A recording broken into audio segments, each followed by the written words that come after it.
जय हिंद। मैं Ram Shankar Tiwari, ex NSG commando, UPSTF, UPATS, BPIB duty, Naxal duty, माओवादी ड्यूटी, विशेष अभियानों में लंबे अरसे तक मैंने वर्क किया। आज फिर सामने एक नई रोचक कहानी, रोचक घटना के साथ आपके सामने प्रस्तुत है। आज की घटना है अयोध्या पर आतंकी हमला। उत्तर प्रदेश में अयोध्या धार्मिक नगरी, जहां पर रामलला के दर्शन करने लोग आते हैं पूरे देश से विदेश से, वहां पर आतंकी हमला 5 जुलाई सन 2005, आज से तकरीबन 17 साल पहले की घटना है। तो वहां पर हम लोग कमांडोज में थे। कमांडो की भी ड्यूटियां वहां पर रहती हैं, और जो बीच बीच में हर 2-3 घंटे में भ्रमण करके आती हैं, एरिया की चेकिंग करके आती हैं। चेकिंग करने के बाद फिर अपने रिजर्व मानस भवन में रहती हैं। तो मानस भवन में कई बार भी ड्यूटी मुझे करने का मौका मिला, और तमाम तादाद में CRPF, Uttar Pradesh PAC, civil police, देखा जाए तो लाखों लोग आज सुरक्षा घेरे में लगे हुए थे, क्योंकि वो विवादित स्थल है। राम जन्मभूमि बाबरी मस्जिद से विवादित है, जो विवाद से अब मुक्त हो चुकी है, और राम मंदिर अब बनना शुरुआत भी हो चुका है। लेकिन ये 2005 की बात है, ये भोर की बात होती है। देखिए, ऐसे समय पे ये घटनाएं करते हैं भोर के समय, जिस समय में लोग इधर उधर ध्यान रहता है। कुछ लोग फ्रेश होने जाते हैं, और कुछ लोग यहाँ पे एक्स्ट्रा बैठे रहते हैं, अपने बंदूकें रखा रहते हैं। जनशक्ति उस समय कम हो जाती है, लोग कुछ सुस्तीपन में रहते हैं। कैसे रहते हैं, अब सोचिए। मॉर्निंग के समय में आतंकी हमला सुनाई पड़ा, आतंकी हमला बहुत तेजी से, क्योंकि ये सबसे अच्छा रैकी करके लोगों ने चुना, जो आतंकियों ने, मतलब रामलला के पिछले वाले हिस्से से प्रवेश करना, कि जहाँ पे बैरिकेटिंग है, जहाँ पर हमारे सिविल पुलिस के तमाम लोग लगे हैं, पीएसी के लगे हैं, सीआरपीएफ लगी है, और बैरिकेटिंग है, और उधर से जनरेटर है। मतलब पूरे रामलला का लाइट जनरेटर के थ्रू, वहीं पे जनरेटर रूम है, जो पूरा जनरेटर, पूरी लाइट पूरी वहीं से मैनेज होता है।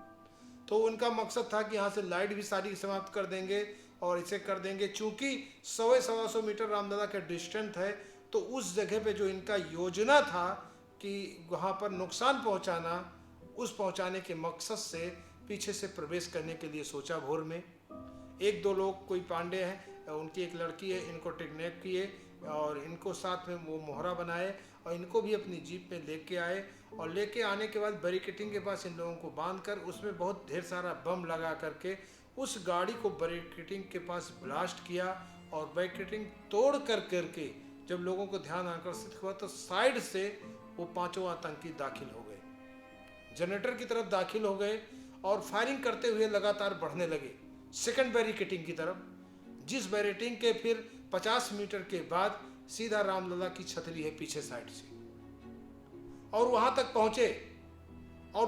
पहुंचे। यहां तक बताइए कि वो उसमें कामयाब हो गए। लेकिन सुरक्षा बलों के साथ लगातार मुठभेड़, लगातार पीएसी के जवान हमारे साथ के, और लगातार हमारे भाई सीआरपीएफ के, और लगातार सारे लोग लगातार मुठभेड़ में लगे रहे, और काफ़ी देर तक, काफ़ी कुछ समय तक फायरिंगें लगातार होती रही। उसमें कई आतंकी ढेर होते चले गए। लेकिन जो उनका मकसद था, तो उन्होंने एक रॉकेट लॉन्चर फेंका, जो रॉकेट लॉन्चर सीधा रामलला के सीधा छत्र पर जाके गिरा, जो तना हुआ था, क्योंकि विवाद के कारण अभी बना हुआ नहीं था। वो तंबे की मूर्ति में, तंबू में ही रहा करते थे। लेकिन प्रभु की माया देखिए कि वो दगा नहीं। अगर होता तो वहाँ पर इस इतना पावर था उसमें कि वहाँ पर 10-20 फुट गड्ढा सहित सारा समाप्त हो जाता। यही उनका मंशा था आतंकी का। लेकिन सारे के सारे हमारे भाइयों ने दमदारी से दिखाते हुए, सारे लोगों ने, सारे के सारे आतंकियों को वहीं पर ढेर कर दिया गया।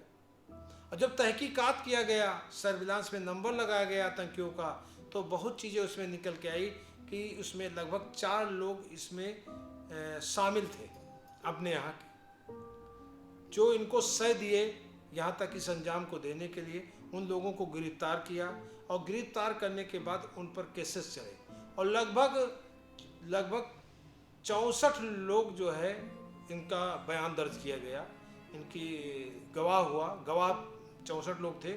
इन्होंने इलाहाबाद पीठ में इसका मुकदमा चला, और 64 लोगों ने गवाही दिया, और करते करते 3 लोग पूरी तरीके से दोषी साबित हुए, तीनों लोगों को आजीवन कारावास हुआ और एक लोग जो साक्ष्य के अभाव में, जिनके खिलाफ कोई साक्ष्य नहीं प्रूफ सही से मिल पाया, जिसके अभाव में उनको बरी कर दिया गया। इस तरीके से ये आतंकी हमला बहुत ही अपने देश के लिए, अपने प्रदेश के लिए, अपने धार्मिक स्थल के लिए बहुत ही एक चिंता का, एक निंदनीय विषय था। तो हमारे भाई है, हमारे देश के लोग भी, तमाम लोग इस घटना को अंजाम देने में छोटे छोटे लाभों में मिल जाते हैं, जो कि ये गलत है। हमेशा हम अपने देश के साथ, अपने समाज के साथ, अपने लोगों के साथ सही रास्ते पे सही काम हमें करना चाहिए, क्योंकि बुरे का परिणाम बुरा ही होता है। आज हो या कल हो, लेकिन ये भी कहावत है, बुराई थोड़ा सा फैलती है तेजी से और अच्छाई के रास्ते पे धीरे धीरे ग्रोथ होता है।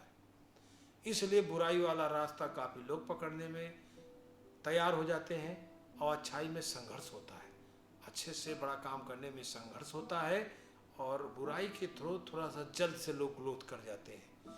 तो हर आदमी जल्द अमीर बनना चाहता है, जल्द आगे बढ़ना चाहता है। इसके तहत कोई गलत काम ऐसा ही अगर उसके सामने प्रस्ताव आ जाता है तो लोग उसको स्वीकार कर लेते हैं, लेकिन ऐसा नहीं करना है।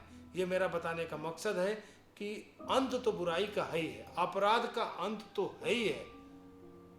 तो हमें ऐसी दुनिया में कभी नहीं जाना, लोगों को जाने के लिए प्रेरित करना है। हमेशा अपने देश के प्रति, परिवार के प्रति, समाज के प्रति, अपने प्रति अच्छा सोचना है, अच्छा करना है। तो दोस्तों, इसी के साथ हम लोग फिर नेक्स्ट वीडियो मिलते हैं। जय हिंद दोस्तों, जय हिंद, जय हिंद।